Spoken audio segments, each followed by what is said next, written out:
There I stood on what used to be my grandmother's apple orchard, watching bulldozers tear through 50-year-old trees, while a smug HOA president smirked beside a half-built boutique hotel. 3 months earlier, I was overseas on a veterinary mission, and now my inheritance was unrecognizable. But here's what they didn't know. I'm not just a small-town vet. I spent 5 years as a paralegal at one of Denver's top property law firms before vet school, and Grandma taught me one thing: always read the fine print and prepare for every contingency. I smiled back at the HOA president and pulled out a folder. "You might want to see this before you continue," I said, watching her face fall as she realized what she'd stepped into. "Where are you watching this video from? Drop a comment below, because this story is about to get wild." The day my grandmother Emma passed away was the hardest day of my life. She'd raised me since I was 8 after my parents died in a car accident, and her 15-acre farm on the outskirts of Boulder, Colorado had been my sanctuary. As I stood in her kitchen after the funeral, surrounded by casseroles from well-meaning neighbors, I realized that for the first time in my life, I was truly alone. The farm, with its historic apple orchard, century-old cabin, and stunning mountain views, was now mine, according to the will she had meticulously prepared with her longtime friend and attorney, William Fletcher. I'm Nathan Harrington, 35, a veterinarian with a small but successful practice in town. But before vet school, I'd spent 5 years as a paralegal at Westbrook & Associates, one of Denver's top property law firms. That experience would prove more valuable than I could have imagined. Grandma Emma knew the value of understanding the law. She'd fought off developers for decades. "Land is power, Nathan," she would say, "but only if you understand the rules that govern it." I'll never forget the nights I'd find her at the kitchen table, poring over property documents with a magnifying glass, making notes in her precise handwriting. She was preparing for something, though I didn't understand what at the time. 2 months after the funeral, I received a call that would change everything. Dr. Henna Rivers, a former professor of mine, offered me a position on a 3-month veterinary mission to Ecuador, helping endangered species in the Amazon rainforest. It was the opportunity of a lifetime, one I couldn't refuse, despite my hesitation about leaving the farm so soon after inheriting it. After a sleepless night weighing my options, I decided to go. I would need someone reliable to keep an eye on the place while I was gone. That's where Amber Collins came in. A 38-year-old investigative journalist for the local paper, she lived about a mile down the road and had been a friend of my grandmother's. She was working on a series about urban development encroaching on agricultural land and immediately understood the importance of protecting the farm. "I'd be happy to check on the place weekly, Nathan," she said, over coffee at my kitchen table. "I owe it to Emma. And honestly, your orchard might end up being a perfect case study for my series." Her sharp eyes and no-nonsense attitude reassured me. She wasn't someone who would be easily intimidated. What I didn't fully appreciate at the time was just how much pressure was building around my grandmother's land. The luxurious Pinecrest Estates development had been expanding nearby, buying up all the neighboring farms, with only my grandmother's property standing in the way of their next phase of expansion. The Homeowners Association president, Diana Bennett, had approached my grandmother 3 times in the past 5 years with offers to buy. Each time, Emma had firmly refused, knowing Diana's development plans would destroy the historic orchard with its rare Hawkeye apples, some trees dating back to 1870. Before I left, I consulted with William Fletcher, my grandmother's 68-year-old attorney and friend. "Your grandmother anticipated this might happen," he said, pulling out a thick folder of documents from his briefcase. "She asked me to update these in case anything happened to her." Together, we went through property surveys, water rights documents dating back to the 19th century, and a historic landmark application she'd started for the orchard. We established a limited power of attorney for Amber to handle any emergencies, and I made sure all my legal protections were in place. I had no idea just how necessary they would be. The day before my departure, I took Amber around the property, showing her the old cabin, the tool shed, and most importantly, the orchard. I pointed out my grandmother's favorite tree, a gnarled old Hawkeye apple tree at the center of the orchard that had been there since the beginning. "This variety barely exists anymore," I explained. Grandma was so proud of preserving it. Amber nodded, snapping photos and taking notes as I showed her where the spare keys were hidden and gave her the schedule for watering and basic maintenance. I was 2 weeks into my trip, deep in the Ecuadorian rainforest with spotty satellite phone service, when I received Amber's first concerned text message. Attached was a photo of surveyors on the adjacent property, measuring suspiciously close to my property line. "Something's not right," her message read. They're acting like they have authority to be there. With limited connectivity, all I could do was send a brief reply, keep an eye on things, document everything. Little did I know what was already in motion. As my Jeep pulled away from the farm that last day, Diana Bennett watched from her black SUV parked discreetly down the road. She pulled out her phone and dialed. "He's gone," she said with a satisfied smile. "Time to start phase 1. Call Harris and tell him to prepare those special permits we discussed." The next 3 months would transform my inheritance in ways I couldn't have imagined. 3 weeks into my absence, Amber was working at her desk when her phone buzzed with a notification from the wildlife camera she'd set up overlooking my property. The footage showed Alexander Harris, the 49-year-old zoning commissioner known for favoring developers, walking my property line with a survey team. Amber immediately drove to investigate and found workers marking trees along the border with orange spray paint. When confronted, the foreman thrust a document at her. "We have permits for a community enhancement project in this area. Public land," he claimed, pointing vaguely toward a marker. Amber photographed the permit, official-looking but missing required signatures and location details.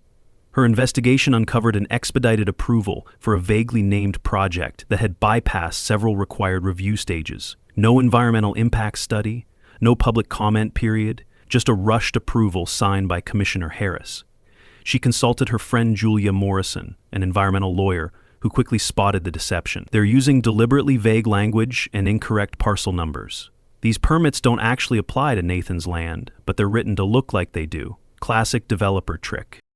Acting quickly, Amber established a comprehensive monitoring system with hidden cameras, detailed journals, and collected soil samples from encroached areas. She hired a local guide to reach me in Ecuador, and I sent back brief instructions via satellite phone. Document everything.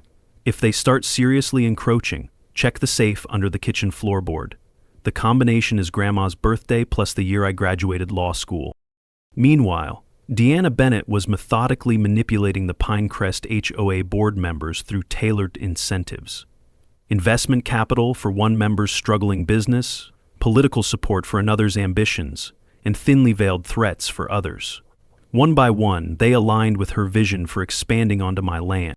The first major boundary violation came within days. Under cover of darkness, construction equipment accidentally knocked down 30 feet of fence and cleared a significant section of apple trees. When Amber confronted the supervisor the next morning, she was threatened with trespassing charges on what was clearly my property.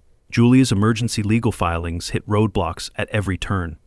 "They've got people in every department," she explained in frustration. "Every filing gets lost, every complaint rerouted. This goes deeper than just one corrupt commissioner." After Amber published a small piece questioning the permits, she found her car tires slashed with a threatening note. That evening, she finally connected with me via satellite phone. Despite the static-filled connection, I gave her the safe combination, 052712. Inside, Amber discovered the resources my grandmother had prepared. Detailed property surveys, historical documentation, water rights from 1886, and most importantly, legal proof that the actual property boundaries differed from public maps, showing Diana was building on Harrington land. Attached was a letter titled, "In Case Diana Bennett Tries Again," with detailed maps of the true boundaries. By week 5, construction had begun in earnest. Heavy machinery tore through the heart of the orchard, uprooting generations, old trees, for what was clearly a substantial building foundation. Edward Bennett, Diana's husband and architect, approached Amber privately, sliding a manila envelope across a coffee shop table. "I can't be seen talking to you, but this has gone too far. Diana's obsessed with this project." The envelope contained plans for a Pinecrest boutique hotel and event center, vastly different from the community garden gazebo in the permits. More disturbing were financial documents, showing Diana had leveraged everything they owned. "We're nearly bankrupt after her last failed development. This hotel is her last chance financially. She's desperate," which makes her. James Wilson, a former town council member forced out after opposing Diana, provided crucial background. Diana keeps dirt on everyone. Officials who can't be bribed or blackmailed. "I fought her on the wetlands development 3 years ago and suddenly faced anonymous financial misconduct allegations. All false, but I lost my seat and reputation before clearing my name." From Ecuador, I coordinated our counterintuitive let them build strategy through brief connectivity windows. Every dollar they spend, every permit they falsify, strengthens our position, I explained. Document everything, but don't show our full hand yet. This approach required patience, watching my inheritance being destroyed while building an airtight case. The Pinecrest Boutique Hotel was announced with fanfare in local media, portrayed as an eco-friendly retreat creating jobs. Absurd given the dozens of century-old trees already destroyed. Diana masterfully manipulated the town council with profit-sharing opportunities, political contributions, and by framing opposition as anti-progress and anti-community. Julia discovered the smoking gun in county records.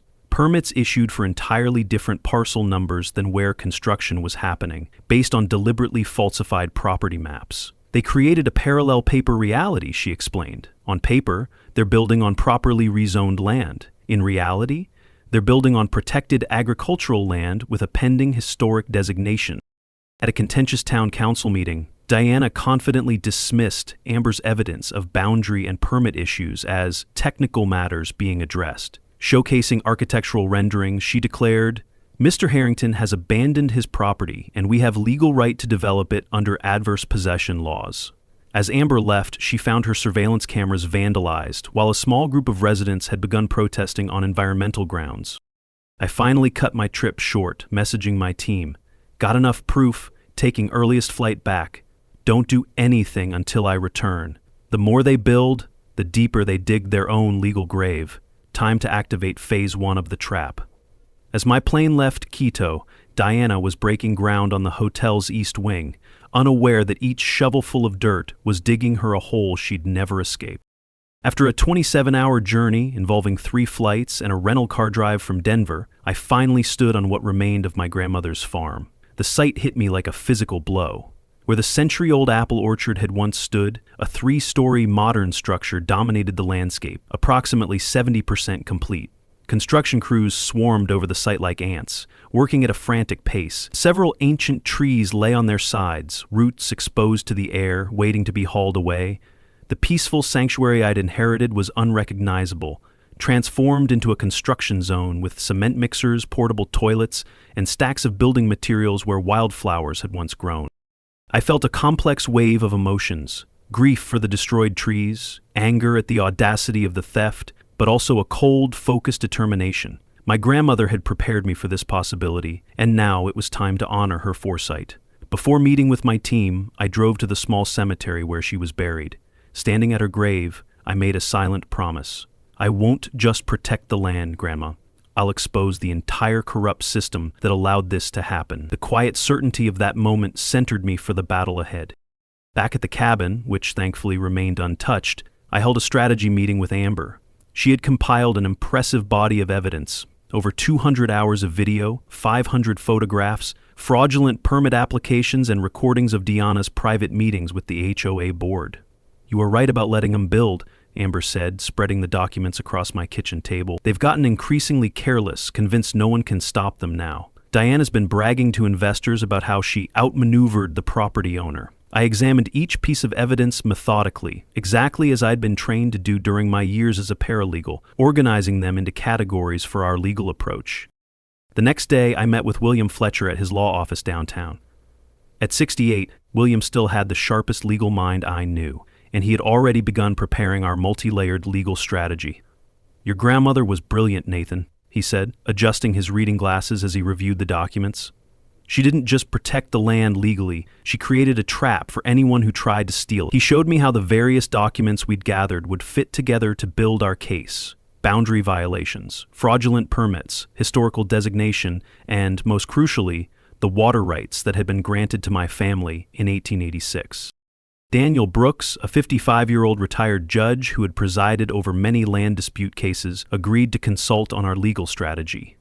"In my 30 years on the bench, I've never seen a more clear-cut case of fraud and corruption," he said after reviewing our evidence. "But Diana Bennett has powerful friends and a well-established pattern of manipulating the system. We need to be methodical, thorough, and prepared for her to fight dirty." With Daniel's guidance, we mapped out a legal strategy that would not just stop the construction, but potentially expose corruption throughout the local government. Rather than immediately revealing my return, I decided on a strategic approach. I visited the construction site dressed casually, presenting myself as a curious neighbor. "Quite a project you've got going here," I remarked to a supervisor. "How long until completion?" My innocent questions were met with boastful responses about the luxury amenities planned and the tight timeline for completion. Word of my presence quickly reached Diana, who personally came to give me a tour, not realizing who I was. "We're creating a world-class destination that will put this area on the map," Diana announced proudly, leading me through what would become the hotel lobby. At 52, she was impeccably dressed in a designer suit, her confidence radiating from every gesture. She pointed out features with practiced salesmanship: 12 luxury suites, a farm-to-table restaurant using locally sourced ingredients, and an event space that can host weddings for up to 200 guests. I nodded appreciatively, asking questions that prompted her to reveal more details about investors, timelines, and permit processes, each answer adding to our legal arsenal. "We're scheduled to open in exactly 1 month," she concluded triumphantly. "Bookings are already at 60% capacity for the first quarter." As we walked the property, I noticed a flurry of activity in one corner of the site. Workers were removing business registration documents and signage after receiving a phone call. When I casually strolled toward the area, Diana quickly redirected my attention to the spectacular mountain views from another angle. This obvious attempt to hide information only confirmed what we already suspected. The deeper we dug, the more irregularities we would find. Back at the cabin that evening, I examined my grandmother's documents more carefully and discovered the personal motivation behind Diana's actions. Among the papers in the safe was correspondence from the 1960s revealing that Diana's father had once worked for my grandmother as a land developer, proposing a theme park on the property. He'd been fired for fraudulent practices, including forged signatures on contracts. This wasn't just a business venture for Diana. It was a decades-old family vendetta. Understanding her emotional investment in the project helped explain her willingness to take extreme risks and break laws to acquire the land. Our legal team assembled for a detailed strategy session. Julia Morrison, with her environmental law expertise, William Fletcher, with his deep knowledge of property law, Daniel Brooks, with his judicial experience, and Amber, with her investigatory skills. Together, we developed a multi-pronged legal approach based on boundary violations, permit fraud, historical designation, and water rights. Each element was strong individually. Combined, they created an impenetrable legal barrier to Diana's plans. I shared the details of my grandmother's foresight. 8 years before her death, she had initiated the process to have the apple orchard designated as a historical landmark due to its rare Hawkeye variety. The application had been approved at the state level, but deliberately blocked from final publication by Alexander Harris. This designation alone would make the development illegal, but it was just one piece of our strategy. Grandma didn't just prepare one line of defense, I explained to the team. She created an overlapping system of legal protections that would be triggered precisely when someone thought they were close to taking the land. After a week of gathering additional evidence and finalizing our strategy, I decided it was time for a direct confrontation. I invited Diana to meet me at a restaurant downtown, where she arrived still not knowing my true identity. "I appreciate your interest in our development," she began, but I cut her off by placing my driver's license on the table. Her expression transformed from confident charm to shocked recognition as she realized she was sitting across from Nathan Harrington, the property owner she thought was still in South America.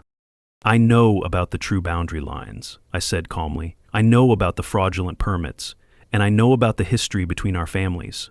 Diana's initial shock quickly hardened into defiance. "You're too late, Dr. Harrington," she said with a dismissive laugh. "Possession is 9/10 of the law. By this time next month, I'll have an operational hotel, and your land value will be halved. Accept it and move on." I maintained my composure, remembering my grandmother's patience in similar confrontations. "Then you should check the other 10th, Ms. Bennett," my grandmother used to say. "Never gamble on a piece of land unless you know who wrote the deed." Back with my team that evening, I revealed the decisive document from my grandmother's safe. Exclusive water rights to the only underground spring in the area, granted to our family in 1886 and never transferred. A critical factor because the hotel relied entirely on this water source for its fire suppression system and water supply.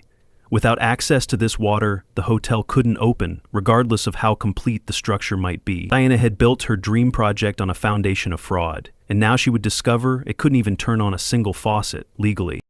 Early Monday morning, our legal team filed a comprehensive lawsuit and emergency injunction based on multiple separate violations. The document ran to over 200 pages, detailing each aspect of our case: boundary encroachment, fraudulent permits, environmental violations, and water rights infringement. Within hours, Judge Sophia Turner, a 60-year-old jurist known for her strict interpretation of property law and zero tolerance for fraud, called an emergency hearing for the following day. News of the filing spread quickly through the courthouse, and by afternoon, local reporters were gathered outside the construction site, where work continued at its frantic pace. The emergency hearing was standing room only. Diana arrived with her expensive attorney, Jonathan Sullivan, a 48-year-old legal shark known for representing developers in contentious cases. They exuded confidence as they took their seats, Sullivan arranging his monogrammed leather portfolio with theatrical precision. Our team sat quietly across the aisle, William Fletcher calmly reviewing notes while Julia organized exhibits. Judge Turner entered, her reputation for no-nonsense efficiency immediately evident, as she called the court to order and demanded concise arguments. Sullivan opened with a dismissive tone, characterizing our case as a landowner's remorse after neglecting his property. He argued extensively about adverse possession laws, abandonment of property, and the economic benefits of the development. My client has invested over $7 million in good faith, he concluded, creating jobs and tax revenue for this community, while the plaintiff was out of the country, showing no interest in maintaining his inheritance. It was a polished performance, designed to frame Diana as the responsible developer and me as the absent, uncaring landowner.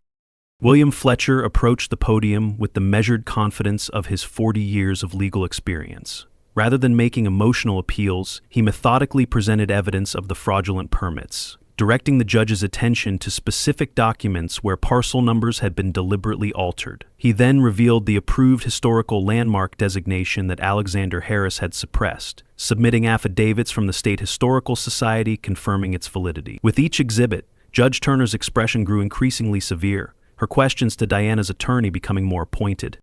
The most dramatic moment came when Dr. Henry Foster, a 65-year-old historical pomologist, testified about the national historical significance of the Hawkeye apples on my property. This variety is functionally extinct in commercial cultivation, he explained, displaying photographs of the destroyed trees. The Harrington orchard contained one of the last known original plantings from the 1870s. Its destruction represents an irreplaceable loss to agricultural history. The gallery murmured as he described how some of the destroyed trees had been alive during the Civil War. Alexander Harris was subpoenaed to testify, and under the pressure of potential perjury charges, was forced to admit numerous violations in the permitting process. His testimony revealed a pattern of deliberate obstruction regarding the historical designation and intentional misrepresentation of property boundaries. As Harris squirmed under Williams' cross-examination, Diana's confident facade began to crack, her whispered instructions to Sullivan becoming increasingly frantic and visible to everyone in the courtroom. Our legal strategy unfolded layer by layer, each new revelation clearly shocking Diana's legal team, who had clearly been kept in the dark about many aspects of her scheme. Sullivan called for multiple recesses to consult with his client, returning each time with modified arguments that contradicted their previous positions. This inconsistency only strengthened our case, making it obvious they were improvising responses to evidence they hadn't anticipated. The breakthrough moment came when William presented evidence that my grandmother had applied for National Historical Landmark status for the apple orchard, which had been approved at the state level but deliberately blocked from final publication by Alexander Harris. Judge Turner's reaction was immediate and severe. "Mr. Harris," she interrupted, "are you telling this court that you deliberately suppressed an approved historical designation?" Harris stammered through an unconvincing explanation about administrative oversights, but the damage was done. The judge ordered a full investigation into his conduct as commissioner. Julia Morrison presented a detailed analysis of the environmental violations, focusing particularly on the impact to a rare bird species that nested in the old apple trees. Her presentation included expert testimony about the ecological significance of the orchard and the inadequate environmental review process that had been circumvented. For each violation she identified, she cited specific penalties under state and federal law, methodically building a case for substantial damages beyond just halting construction.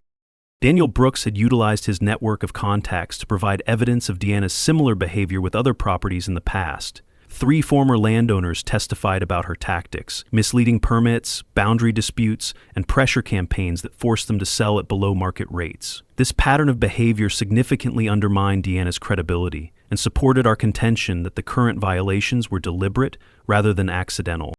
The tension in the courtroom escalated when several HOA board members appeared, confirming they had been misled about the legality of the project and the financial arrangements. Charles Wilson testified that he had only recently discovered that HOA maintenance funds had been diverted to finance preliminary construction costs without proper authorization, a potential criminal matter separate from the land dispute itself. This revelation caused visible discomfort among Diana's remaining supporters in the gallery.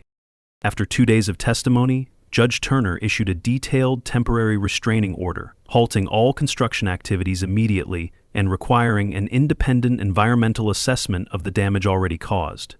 Her order specifically cited the overwhelming evidence of permit fraud, deliberate misrepresentation of property boundaries, and willful suppression of historical designation. Furthermore, she referred Alexander Harris to the district attorney's office for potential criminal charges related to official misconduct. Outside the courthouse, Diana approached me with a complex settlement offer, proposing shared ownership and profits. "We can partner on this, make it an ecotourism destination, preserve what's left of the orchard. It's a win-win solution," she suggested, her tone conciliatory but her eyes calculating. I could see she was already planning how to salvage her investment and reputation. "This isn't just about the land anymore, Diana," I replied firmly. "This is about everyone you've deceived, the corruption you've fostered, and my family's legacy you tried to erase. See you in court for the full hearing."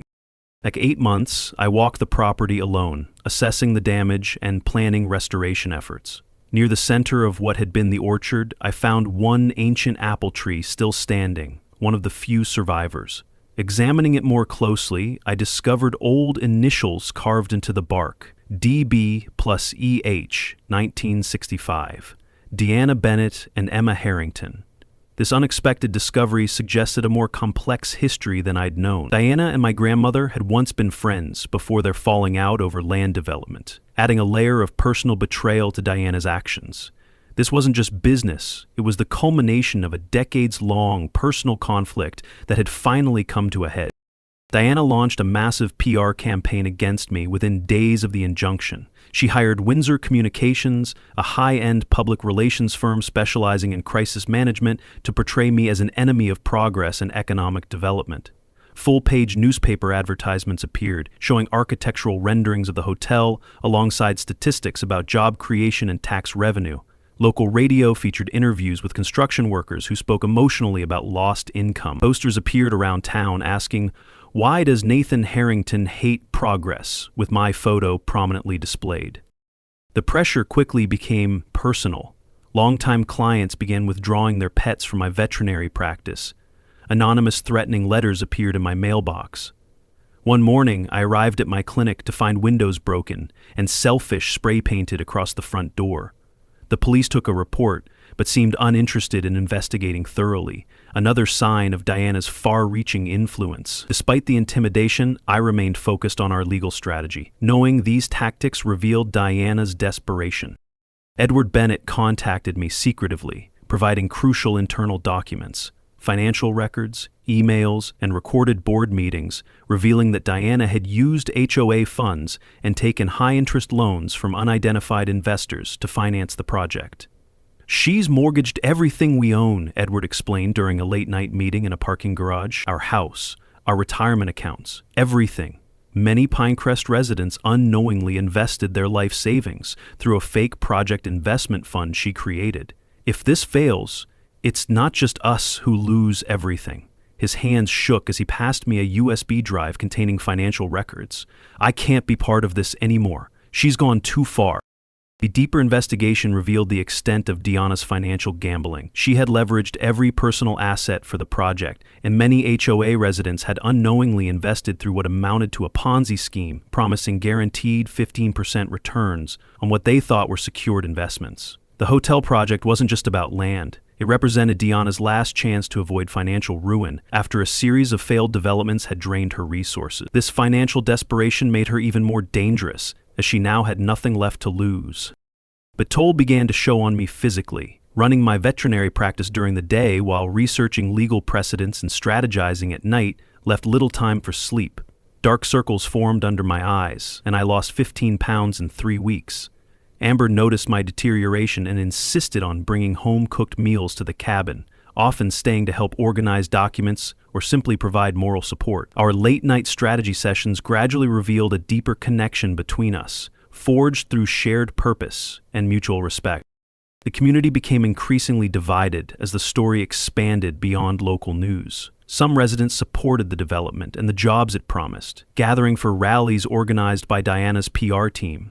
Others, concerned about corruption and environmental impact, formed a Save the Orchard committee that held their own events highlighting the historical significance of the property. Local businesses displayed signs declaring their position, and longtime neighbors found themselves in heated arguments at community gatherings. What had begun as a private property dispute had evolved into a referendum on the town's values and future. Amber wrote a detailed investigative piece exposing the corruption, but faced intense censorship pressure from senior editor John Weber, who had business connections with Diana. This is too one-sided, he claimed, redlining entire sections of well-documented evidence. We need to present a balanced view. When Amber pointed out that her article was based entirely on court documents and public records, Weber threatened to reassign the story. Rather than compromise her journalistic integrity, Amber took a leave of absence from the paper and published her findings through an independent online news platform, where it quickly went viral and attracted attention from larger regional outlets. I organized an information meeting for HOA residents, many of whom were shocked to learn about the financial risks Diana had exposed them to. The community center was packed as I methodically presented evidence of how their investments had been misrepresented and their association funds misappropriated. I'm not here to punish Pinecrest residents, I assured them. You're victims in this too. My goal is to hold those truly responsible accountable, while finding a solution that protects your investments. This approach won crucial allies within the HOA, including several board members who felt betrayed by Diana's deceptions. Despite the court injunction, Diana attempted to accelerate construction, hiring workers to continue building at night and filing an emergency appeal with falsified information claiming the project was 95% complete and any delay would cause irreparable financial harm to the community. Our legal team documented each violation, creating an irrefutable record of contempt for court orders. These violations strengthened our case further, demonstrating Diana's willingness to ignore legal rulings in pursuit of her goals. William discovered a decisive weakness in Diana's position. She had deliberately misrepresented the legal status of the land ownership to investors, which potentially constituted criminal securities fraud. This elevates the case beyond civil court, he explained during a strategy session. Securities fraud carries potential prison time. Once investors understand they've been defrauded, they'll likely file their own lawsuits. This revelation changed our approach from merely defending my property to potentially pursuing criminal charges that would permanently end Diana's development career. A major turning point came during a secret meeting with 4 HOA board members who wanted to distance themselves from Diana. They provided internal documentation about how she had manipulated HOA finances, including board minutes that had been altered after approval and financial statements with discrepancies that suggested systematic embezzlement. We were stupid, admitted board treasurer Deborah Allen. We trusted her business experience and didn't verify her claims. Now our family's financial security is at risk. Their testimony would prove crucial in the full hearing, demonstrating that Diana's deception extended far beyond just land development. James Wilson had secretly recorded Alexander Harris admitting knowledge of the legal violations and Diana's promise of a Florida vacation home in exchange for his cooperation. I know it wasn't entirely by the book, Harris could be heard saying on the recording, but Diana assured me the historical designation was just a technicality that was holding up important development. The vacation house was just a thank you for expediting things. This recording provided direct evidence of bribery and corruption that could not be explained away as administrative errors or misunderstandings. Diana made a desperate move, forging documents backdated to show I had agreed to sell the land using signatures copied from legitimate documents I had signed years earlier. Her team filed these forgeries with the court, claiming they had recently discovered our agreement. William immediately filed a motion demonstrating the forgeries through expert handwriting analysis and documentation showing I was in Ecuador on the date I had supposedly signed the documents. This clumsy attempt at fraud further damaged Diana's credibility with the court and resulted in sanctions against her legal team for submitting falsified evidence.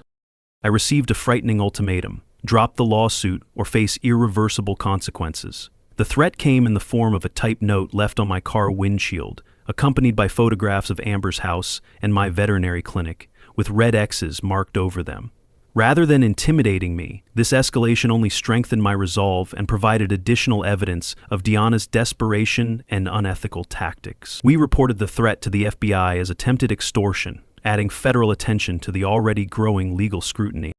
In the most dramatic development yet, Amber and I returned to the property at midnight after receiving an anonymous tip, discovering that the remaining apple trees had been chainsawed to stumps. Carved into the trunk of the final tree, the one with the old initials, was a chilling message: still want to fight? Remember, friends need protection, not just trees. This act of vandalism, clearly meant to intimidate, instead became powerful evidence in our case and generated significant public sympathy when photos appeared in regional news outlets. Diana had crossed a line that alienated even some of her previous supporters, who could not condone such malicious destruction of historical trees with no commercial purpose except revenge. The full hearing began on a Monday morning, with cameras from regional news stations positioned outside the courthouse. Judge Turner had allowed limited media coverage due to the significant public interest in the case. The courtroom was filled to capacity, with spectators lining the walls and an overflow room set up with video feed for those who couldn't fit inside. Diana arrived in a conservative gray suit, projecting confidence despite the growing evidence against her, while her attorney Jonathan Sullivan appeared visibly stressed as he arranged multiple binders of last-minute materials. Our legal strategy was meticulously presented over 3 days, with each team member handling different aspects of the case. William Fletcher addressed the property boundary violations and fraudulent permits, presenting original documents alongside the altered versions to demonstrate deliberate falsification. Julia Morrison covered the environmental violations, bringing in expert witnesses who detailed the ecological damage and the proper procedures that had been bypassed. I testified about my grandmother's preservation efforts and the historical significance of the orchard, while Amber presented her documented timeline of the construction and harassment. Diana's case began to collapse as William and our legal team systematically exposed each layer of fraud and forgery. Sullivan's arguments became increasingly contradictory as he attempted to address evidence he hadn't anticipated. The turning point came when 3 construction subcontractors agreed to testify about Diana's instructions to work without proper permits and on land she knew had boundary disputes. Ms. Bennett specifically told us to remove all surveyor stakes along the eastern border and to work through weekends to establish a foundation before any potential legal challenges could be filed, testified the concrete contractor, providing copies of text messages supporting his claims. In a dramatic development, the Pinecrest HOA board officially voted to remove Diana from leadership, sending a representative to testify about how she had manipulated financial records and misrepresented the legal status of the project to residents. Board Treasurer Deborah Allen provided documentation showing that Diana had diverted over $300,000 of HOA maintenance funds to pay for preliminary construction costs without proper authorization. A criminal misappropriation separate from the land dispute itself. We were deceived as much as anyone, Allen testified. Many residents invested their retirement savings based on fraudulent promises about permits and ownership.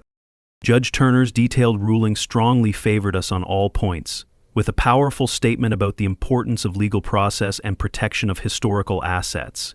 This court finds clear and convincing evidence of permit fraud, boundary encroachment, deliberate suppression of historical designation, and misappropriation of HOA funds, she declared. The temporary restraining order is made permanent. All construction must cease immediately, and the property must be restored to its original condition to the extent possible. Furthermore, she referred Diana and Alexander Harris for criminal investigation on charges of fraud, corruption, and abuse of office. The final trap was revealed when I disclosed the hidden security camera system I had installed before departing for Ecuador, which had captured numerous incriminating conversations on my property, including Diana explicitly instructing workers to remove boundary markers and Alexander Harris admitting he had taken care of the historical designation paperwork. These surveillance footage, legally obtained on my own property, provided irrefutable evidence of conspiracy that could not be explained away as misunderstandings or administrative errors. Diana made a last, desperate attempt in court, trying to blame everything on Alexander Harris and the HOA board members, claiming she was just a visionary who trusted the wrong people. When this failed to gain traction, she turned on her own attorney, suggesting he had failed to properly advise her of legal requirements. Judge Turner saw through these tactics, noting in her ruling that the defendant's attempt to shift blame demonstrates a pattern of avoiding responsibility that the court finds deeply troubling and indicative of the deliberate nature of these violations. Edward testified against his wife, revealing details of Diana's obsession with the property and long-term plan to acquire the orchard. This wasn't just about development, he explained soberly. Diana has been fixated on the Harrington property since before we were married. When Emma Harrington chose to preserve the orchard instead of developing it with Diana's help in the 1980s, Diana took it as a personal betrayal. This project was as much about revenge as profit. His testimony painted a picture of a decades-long vendetta stemming from a friendship turned sour over differing values about land preservation. The full family story emerged. Diana and my grandmother Emma had once been close friends before their falling out over land development approaches. What began as a business disagreement had festered into personal animosity when my grandmother published a letter in the local paper criticizing Diana's early development projects for their environmental impact. This public criticism had damaged Diana's reputation as a young developer and contributed to her first project's failure. The hotel wasn't just a business venture. It represented Diana's long-awaited vindication and revenge. Rather than seeking maximum financial penalties, I focused on restoration and accountability. I don't want to bankrupt families who were misled by Ms. Bennett, I explained in my final statement to the court. I'm proposing a structured settlement that holds the primary wrongdoers accountable while protecting innocent HOA members from losing their investments. This approach won approval from the judge and grudging respect from many Pinecrest residents who had feared losing everything due to Diana's actions. The investors and homebuyers filed their own lawsuit against Diana personally, but accepted my negotiated settlement to protect innocent HOA members from total financial loss. The agreement restructured the financial responsibilities to place the heaviest burden on those who had knowingly participated in the fraud, while creating a payment plan that allowed misled investors to recover a portion of their investments over time. This solution wasn't perfect, but it represented a fair balance between justice and mercy. Alexander Harris confessed to his role and agreed to cooperate with a broader investigation into corruption in the city government in exchange for a lighter sentence.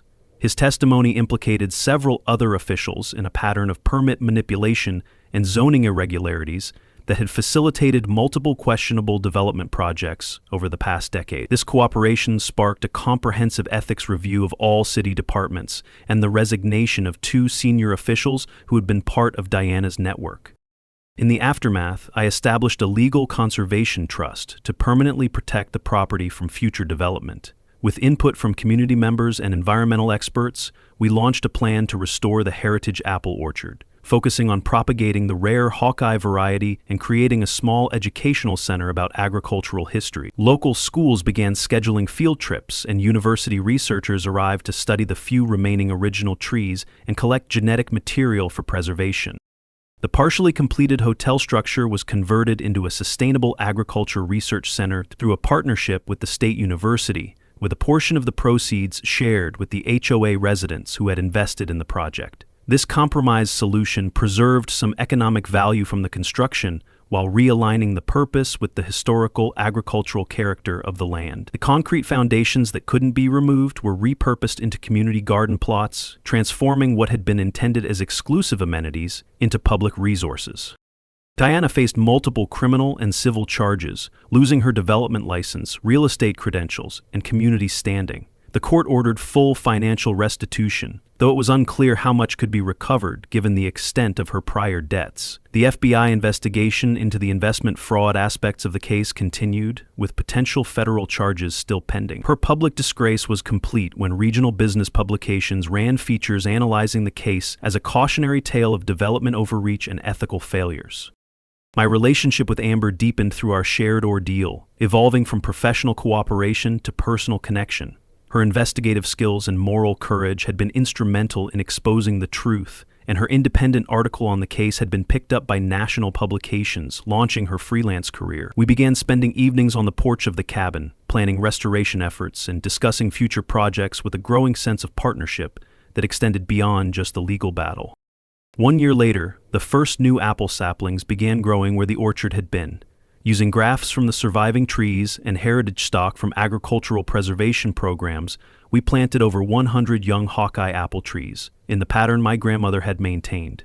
I expanded my veterinary practice and began offering free services to animals from low-income families, honoring my grandmother's belief that stewardship extended to all living things. The land was healing, and with it, the community divisions began to mend as well. In a touching final discovery, I found my grandmother's old journal while clearing out a storage area in the cabin. The last entry read, "Remember, the land doesn't belong to us, we belong to the land. Protect it and it will protect you. And Nathan, dear, remember that justice doesn't always come quickly, but it always comes to those who are patient and prepared." Her wisdom had guided me through the entire ordeal, and her foresight had ultimately saved her beloved orchard for future generations.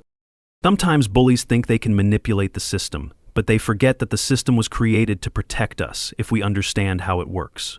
Have you ever faced a similar situation where someone thought they could take advantage of you only to discover you were more prepared than they expected? Share your story in the comments below and subscribe to see more stories of justice served.